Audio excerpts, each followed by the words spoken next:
மீண்டும் இவ்வாறான புதைகுழிகள் ஏற்படாதவாறு நாங்கள் பொறுப்புகளோடு செயற்படுவோம். இசைப்பிரியா, கிருஷாந்தி, மட்டக்களப்பு கோணேஸ்வரிகள் மீண்டும் உருவாகாதவாறு நாங்கள் நடந்து கொள்வோம் என்கின்றீர்கள்.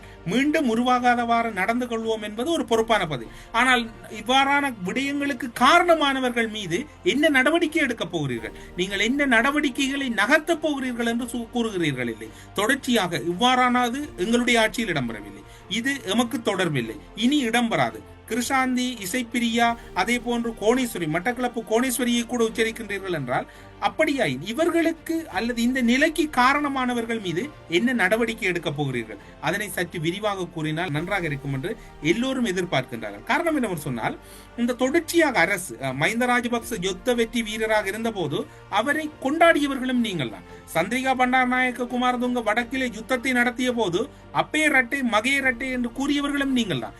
இவ்வாறாக நீங்கள் தான் இந்த யுத்த களமுனையை சூடேற்றியவர்கள். தென்னிலங்கையில் ஆட்சியில் இருந்தவர்கள் ஒருபுறம் இருக்கின்ற போது அவர்களுக்கு பக்கபலமாகவும் இராணுவத்துக்கு ஆட்சேர்க்கின்ற முக்கிய பொறுப்புகளையும் செய்தவர்கள் நீங்கள். அப்படி இருக்கின்ற போது இது எங்களுடைய ஆட்சியில் இல்லை, நீங்கள் பங்குதாரர்களாக அல்லது நீங்களும் ஒரு பகுதியாக இருந்த ஆட்சியில் தான் இவ்வளவு இடம்பெற்றது. அதற்கு நீங்கள் பொறுப்பு கூற வேண்டும். அன்றைய காலப்பகுதியிலே சந்திரிகா பண்டாரநாயக்க குமாரதுங்கவை நீங்கள் பெருமை பாராட்டினீர்கள், கொண்டாடினீர்கள். ஆனால் இன்று என்ன இடம்பெறுகின்றது?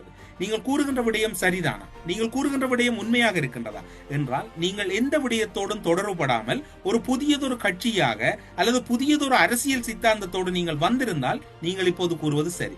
இவை அத்தனைக்கும் எதிர் நிலைப்பாட்டோடு கடந்த அரசியலை செய்துவிட்டு இப்போது கூறுவது எந்த வகையில் தகும் என்கின்ற கேள்வி எல்லோரும் மத்தியிலும் இருக்கின்றது. எங்களுடைய ஆட்சியில் தான் அகழ்வு பணி இடம்பெறுகிறது, சரி. அந்த அகழ்வு பணியை முறையாக இடம்பெறுவதற்கு ஏற்பாடுகளை செய்து அதனோடு தொடர்புபட்டவர்கள் யாரை இன்று வரையும் விசாரித்திருக்கின்றனர்? யாரை விசாரணைக்கு உட்படுத்தி இருக்கின்றனர்? இவை தொடர்பான விசாரணை உங்களுடைய ஆத்மார்த்தமான வகையில் ஒரு முழுமையான விசாரணையாக இடம்பெறுகிறது. இவை தொடர்பில் அமைச்சர் சந்திரசேகரன் அவர்களே, நீங்கள் பதில் கூறுவீர்களா? அல்லது எங்களுடைய ஆட்சியில் இடம்பெறவில்லை, இனி இவ்வாறு இடம்பெறாது, இசைப்பிரியா, கிருஷாந்தி, மட்டக்களப்பு கோணேஸ்வரி உருவாக மாட்டார்கள் என்று தொடர்ந்து இவ்வாறான கருத்துக்களை உருட்டப் போகிறீர்களா? பொறுப்போடு பதில் சொல்லுங்கள். அது உங்களுக்கான ஒரு வினாவாக இருக்கின்றது.